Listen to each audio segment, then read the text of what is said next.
Only when there is alteration of DNA, there is scope for becoming a zombie.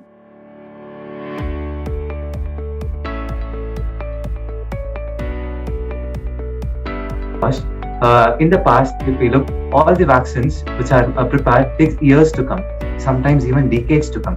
But this COVID vaccine is different. It's just come out in a matter of few months, in less than a year. How is it even possible? Because this is a different disease called COVID, which is a global pandemic. This disease is a threat to the whole world, not only to a particular country. Because of this, cumulative efforts by scientists, manufacturers, authorities has been invested in the development of early development of vaccine in such a short span of time.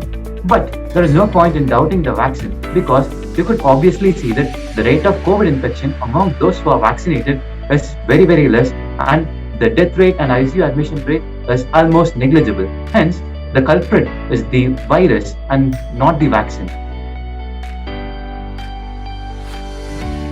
When a new strain of virus attacks our body, it is able to mount as decently good enough amount of immunity against that virus, though it is a new strain, because the virus as a whole is not changed, but only a component of the virus is changed. Person is as vulnerable as an unvaccinated person during this transition period. So this does not mean that your immunity level is getting less after the first dose of vaccine.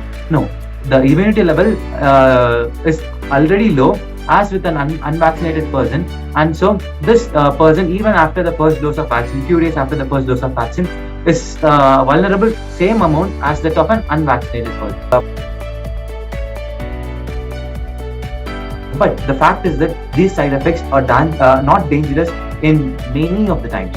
Generally, the side effects include fever, myalgia, severe fatigue, local injection site pain, swelling, and minor things which should settle in a day or two. Then less than 1 in 1 lakh is having serious side effects. These patients are high-risk patients and priority must be given in vaccinating them. Coming to the cardiac patients, there are two types of blood thinners which these cardiac patients are on. They may be on either antiplatelets or the anticoagulants. Antiplatelets, aspirin, all these things need not be stopped before vaccination. But when it comes to anticoagulants, they definitely need to consult their primary physician before taking the call. And whatever condition you have, be it a very simple condition also like an allergy to egg, even that also, you should need to inform your vaccinator before taking the vaccine. And I would strongly suggest everyone to remain in the vaccination area for at least an hour post-vaccination, so that in case you get any anaphylaxis or allergic reaction, you are given due medical attention. It is not a straight yes or no answer. You need to titrate your INR values. You should check your INR values before getting the vaccine. So it's always ideal to consult the physician whom you are getting consultation regularly. The vaccination is not recommended for pregnant women simply owing to the fact that we don't have essential data to comment on this. This is a new disease, there's a new vaccine, and we have not enough data, and we're not also risking ourselves by exposing pregnant women directly for this COVID vaccination. The Federation of Obstetrics and Gynecologists Society of India and many such bodies are strongly urging the government to facilitate vaccination among pregnancy also. But at this moment, Ministry of Health and Family Welfare has not recommended vaccination among pregnant women, and it's ideal to wait for some time before the official announcement. Breastfeeding has been removed from the list of contraindications, and yes, those who are breastfeeding can comfortably take the vaccine without any hesitation. And menstruation also is not a contraindication. That's not true, because the antibody titer, that is the antibody amount of antibody produced against COVID will gradually come down with time. So at the end of 3 months, your level will be a bit low when compared to the immediately post-infection status.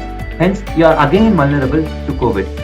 It is ideal to take vaccines after 3 months of COVID infection, because you will be getting the stimulation. Your immune system will be stimulated again to produce new antibodies, and this will lead to elevation of antibody titer, and hence you will be getting protection for few more months. How this vaccine works is that the vaccine deliver the instructions or the genetic materials to our cells. and by this way, immunity is being mounted up. The key is that these genetic materials which we get out of vaccines, they don't get into the nucleus of the cell. Nucleus is where the DNA is there. So this vaccines cannot touch the DNA of our cells, and because of that, there is no scope for alteration of DNA. Only when there is alteration of DNA, there is scope for becoming a zombie. These are absolutely false claims, but these rumors, they bring in confusions in the minds of people, and all thanks to WhatsApp University.